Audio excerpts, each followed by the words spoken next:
Hey, fellow prospectors. In this week's show, we're going to actually dive deep into how to run an LR2000 report. And if you're going, what the heck is an LR2000 report? Stick around. I'll show you how you can use it to help your gold prospecting here on the Gold Prospecting Show. But I tell you, first off, just want to show you a little clip of the family. This is actually Toby going to town. We were detecting the beach earlier this weekend. But guess what? It's springtime, it's prospecting time, so let's get into it. This LR2000 report, it'll help your prospecting too. So here we go. All right, first thing we need to do, if you guys jump over to egoldprospecting.com, that's my main site, and if you just click sign up now, you get access to these resources that I'll be using today. That way you don't get lost in a Google search if you're trying to track down some things. I've got everything available in what I got listed as my launch pad. And if you get in over here, once again, you get access to this by just clicking sign up now. And just click Control F to pull up the search box. Whether you're in Internet Explorer or Firefox, it really doesn't matter. And then just type LR2000. And it'll jump right to it. I've got things broken down. You can see by government information. This one's under the United States of America. You click on that, and it'll open the LR2000 report page. And the LR2000 just stands for the BLM's Land and Mineral Legacy Rehost 2000 system. So they chopped legacy and rehost and called it just LR2000.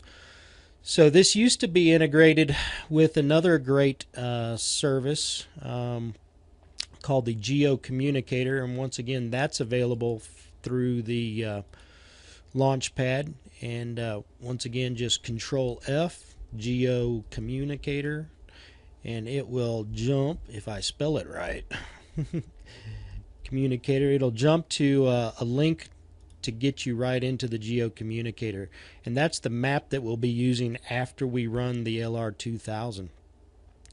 And then I'll also show you an alternative way to run it. But what we're going to do is we're going to come into the LR2000 page, and we're going to click Run Reports right here on the left-hand sidebar. And this is a list of frequently run reports, and you can run them in all kinds of different ways. The ones we're going to focus on, obviously, are the mining claims, and we are actually going to run one a little bit different than I typically run it. I'm actually looking at joining the local Gold Prospectors Association. They've got some claims, and I just wanted to see where are their claims located. See what I could find. So actually going to click on the claim name because I had stumbled across that. So that pulls up the place where you can now set your criteria for your report. And so what we want to do is we want to leave all of these checked. Now you can do it a little bit more detail if you want to go specifically by the county or the district field office, which is the BLM field office. And then just click select criteria there at the bottom, and you need to now come up to the top and set the state and set the claim. Now the claims have to be in uppercase, so that's one thing that I found when I first ran it. I didn't put it in uppercase and it came back with nothing. So you have to click the green checkbox as well to get it to drop down into the criteria box here at the bottom. You can also change what it's actually looking for, and I know this is tough to follow here on the podcast, but if you jump into eGold Prospecting /16, that's the number 1 and 6, that will jump you right to where you can actually watch all of this on video as well.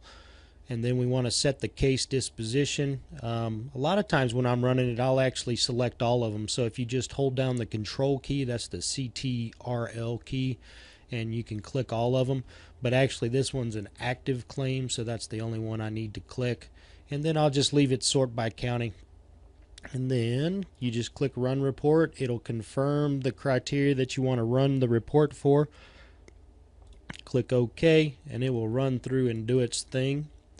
And over here it will show the claim, and you click on that, it'll show the last time the case was located, and then whether the case is closed or not. As I said, this is an active claim by the local state gold prospecting group.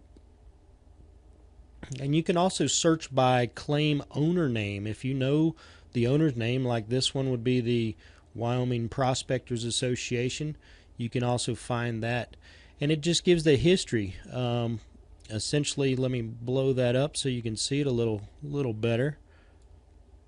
But it goes down, and it was filed in 2003, and they've been filing the small miner certification and the evidence of assessment each and every year since then.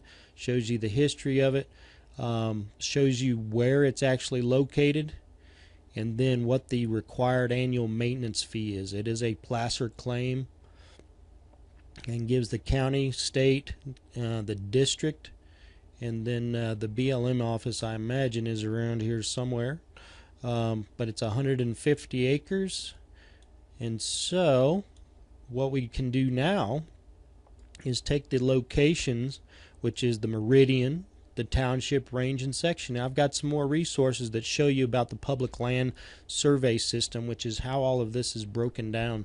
And then the subdivisions, which those are the quarter sections in these townships and ranges. As I mentioned, the townships and ranges are all actually, those are the subdivisions. The townships and ranges are all 6 miles by 6 miles, so 6 miles wide, 6 miles tall, and I'll show that to you here in a second. And then the sections are 1 mile squares, and then the subdivisions are the blocks of those 1 mile squares. So that's the subdivisions break it down pretty good for you. But if you go to the geocommunicator, and you can get there by, once again, using the Launchpad geocommunicator, just click on that, it opens it up. You want to click on interactive maps, and when that pulls up, it actually will give you, sorry for clicking around a little bit too quick. Let's just do it from scratch. I've already created some things, but to walk you through it, let me show you how to actually do it. So one thing we want to do, we want to check the PLSS over here in the right hand column. We want to turn that on, and that is the Public Land Survey System. And then we want to just zoom in to the general area that we're interested in. In this case, it is South Pass, Wyoming. And so you just got to wait for my slow internet. I tell you, that's one frustrating thing living out here in God's country. He doesn't really care about the speed of our internet, which is just fine. So I'm just zooming in a little bit, and if you go back to the report, we're looking for Meridian 6, which is just one of the main meridians here in Wyoming. You want Township 29 and then Range 99. The townships run north-south, so the further south you are, the smaller your township number. The further north you are, the higher the number. Ranges run east-west. And so if we come back over to the geocommunicator, you can see here's 2999. That's the township that we're interested in. And once again, 6 mile blocks. So the red lines that you can see are the different sections. And if I zoom in a little bit further, just in on 2999, then it'll show you the sections, and they go 1 through 6 across the top, and then they drop down one row, go back to the east, down one, back to the west. 6 all the way down to 36 sections in a 6 by 6 setup. So we're looking at sections 4 and 9. Once again, back over to the report. Section 4 right here, section 9 right here.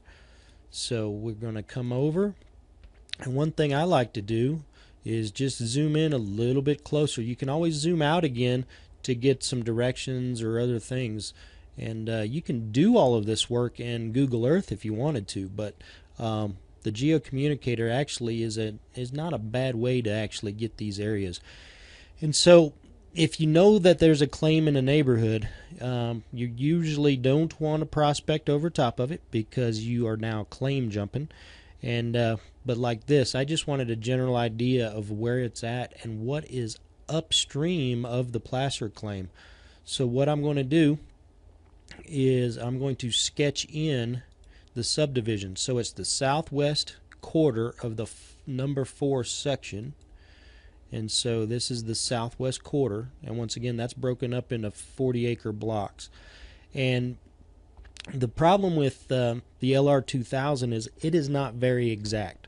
But what I could do is go to the county recorder's office over in, I think that is Lander for Fremont County, and actually get the locations, the specific locations of this claim. But I'm just going to do a general mark up of where it's at. So it's the southwest section or quarter of section 4, and then the whole northeast or northern half, northeast as well as northwest half of section number 9. So essentially that's the general area of where the claim is located for our local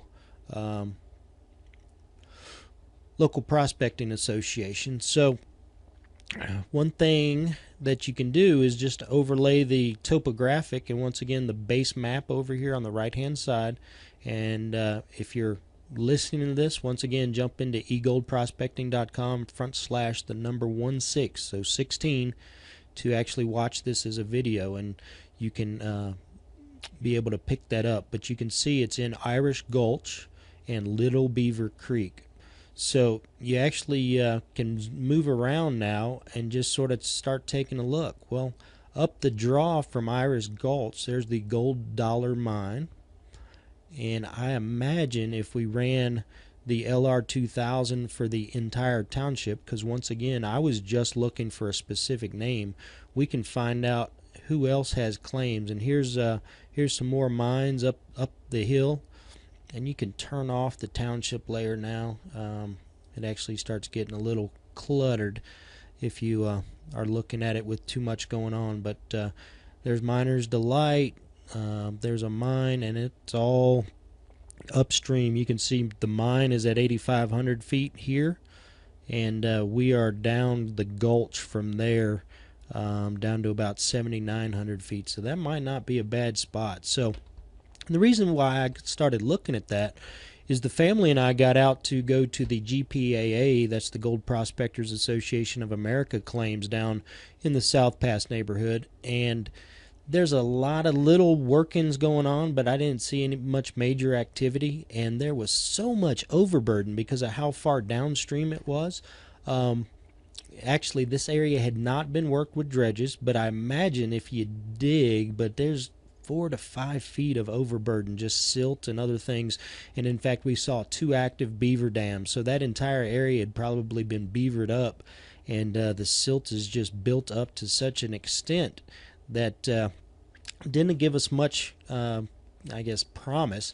We did some sampling, probably 20 different spots, and we would dig down to hard pack and try to pan that out to see if there was any place that really made sense to set up the rocker box, and we weren't able to find much of anything. But once again, we were down really just the first scouting trip of the year, had never been down to those claims before, but we enjoyed the day out. The weather was awesome, so got to do a little bit of 4x4 and getting into the claim, because in fact the 2-track had been regraded, so we had to get a little exciting to go in. But you know, those are great times with the family. But I hope this helps you out running the LR2000, and once again, there's all kinds of ways that you can run it.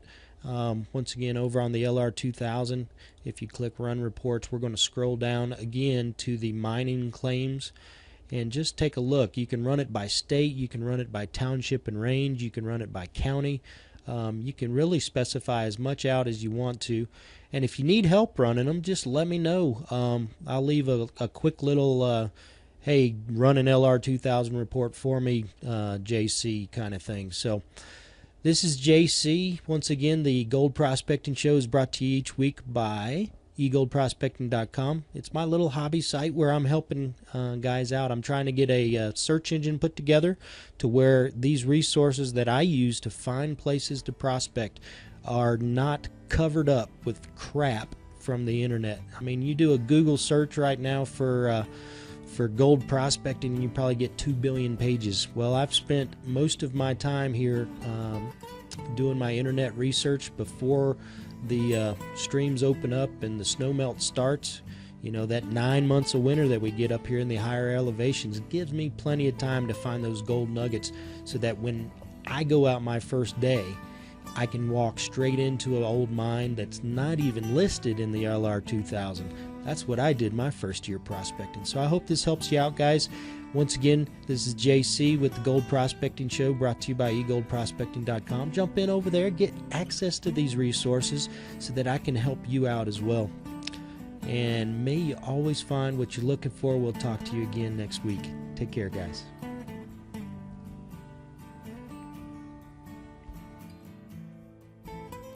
Thanks to Jason Shaw of Audionautics.com for the music used under Creative Commons license.